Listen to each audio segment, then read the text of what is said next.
મળતી માહિતી મુજબ ટુ વ્હીલર પર પસાર થઈ રહેલા કનુભાઈ પ્રભુભાઈ સગરને ખેડબ્રહ્મા તરફથી આવી રહેલા ફોર વ્હીલર ચાલકે જોરદાર ટક્કર મારી હતી. અકસ્માત એટલો ભયાનક હતો કે બાઇક ચાલક હવામાં ફંગોળાઈ ગયો હતો.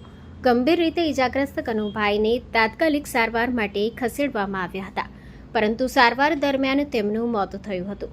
આ સમગ્ર ઘટના નજીકમાં લાગેલા સીસીટીવી કેમેરામાં કેદ થઈ છે, જેના આધારે પોલીસે વધુ તપાસ હાથ ધરી છે. આરોપી વાહન ચાલકની શોધખોળ શરૂ કરી છે. Story report by Jitendra Solanki, Sabarkantha.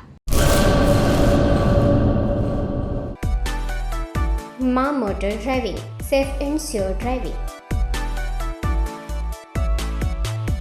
Driving એ શોખ સાથે આપની મોટી જવાબદારી પણ છે.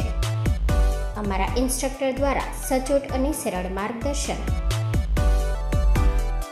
આપની રોજની તાલીમની માહિતી મેળવીને શું અધુરાશ છે એના ઉપર પૂરું ફોકસ કરાય છે.